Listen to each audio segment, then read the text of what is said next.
All right, it's calculus. Here is video number 2 for your little summer training here, summer conditioning for fall 2020. All right, so from pre-calculus, all right, you guys know from geometry, the basic right triangle trigonometry. Now we're going to talk about the reciprocal trig functions. I should have written that up top, but cosecant, you would think it would go with cosine, but it doesn't.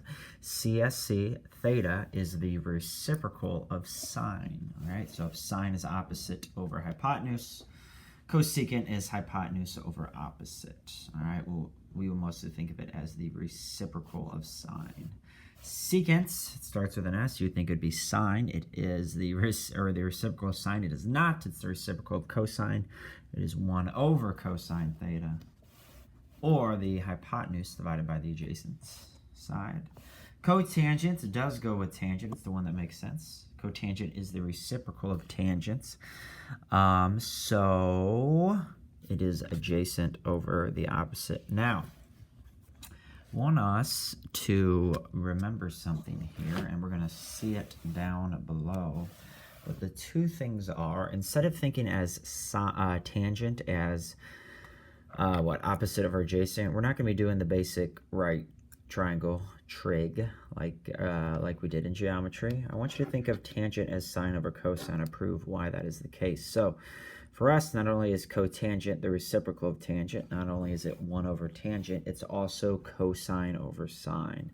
If tangent is sine over cosine, then cotangent is cosine over sine. These are going to be more important for you this year. Now, you've not heard that before, seen that before. Let's show why. Let's look at the 30, 60, 90 triangle. Opposite 30 is the small side. We'll give it a 1. Opposite 60 is whatever that small side is, times root 3. Opposite the 90 is double the smallest side. That's why I use 1, root 3, and 2. Here's what we know. Let's look at 60. Sine of 60 is root 3 over 2, and cosine of 60 is 1/2. Opposite of 60, adjacent to 60, the hypotenuse. So what would tangent of 60 be? So tangent, well, first off, let's show you why tangent is, you guys, that doesn't explain, that just shows you what tangent of 60 is. Well, let me actually show you what tangent of 60 is. Sorry. Nope, I got sidetracked there. Tangent of 60 we can prove because tangent is the opposite side divided by the adjacent side. So as we can see, tangent is root 3 over 1, which is root 3. So I'm going to show you in 2 different ways. Okay? Should have looked at my notes there. So I know from that right triangle that tangent is root 3. So note that sine of 60 divided by cosine of 60 is, this is something we did in Algebra 2. Folks, notice how 2 is in the denominator there and in the denominator there. I don't have to simply multiply by the reciprocal of what I'm dividing by, which would be 2 over 1, and the 2's would cancel again. They're in the same spot, so those 2 would cancel.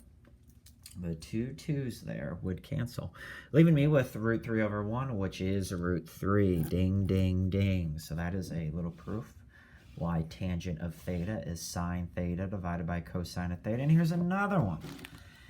If sine theta is opposite over hypotenuse and cosine theta is adjacent over hypotenuse, then what happens here? Notice how hypotenuse and hypotenuse would cancel. That is sine of theta, that's cosine of theta.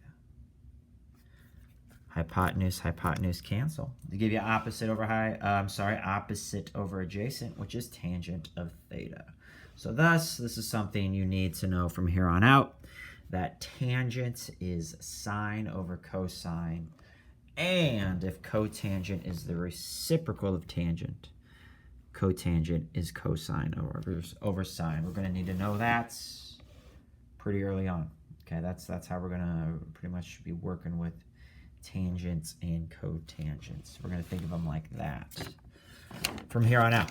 All right, so there are 3 Pythagorean trig identities. You know one of them.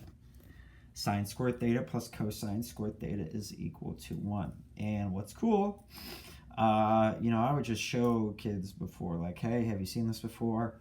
and not prove it. And folks, we are going to anything, you know, derivative wise, antiderivative wise, anything that's a lot of, you know, the formal definition of a derivative, we're going to be proving a lot of things in calculus. That's what happens.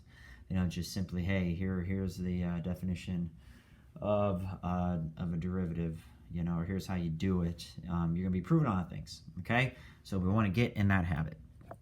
So from here, using this, sine squared theta plus cosine squared theta is equal to 1. I'm going to divide everything by sine squared theta. Divide everything. So divide that by sine squared theta. Divide that by sine squared theta. Divide that by sine squared theta. Well, hopefully we know that sine squared theta divided by sine squared theta is 1. Remember, cosine over sine is cotangents. If they're both squared, then instead of saying just cotangent, it would be cotangent squared theta. Cosine over sine is cotangent. They both have the same exponent, so it's cotangent squared theta. And same thing here. You have 1 over sine. I know it's 1 over sine squared. That looks confusing. But if you square 1 and you square sine, 1 squared is still just 1. Sine squared is sine squared. All right?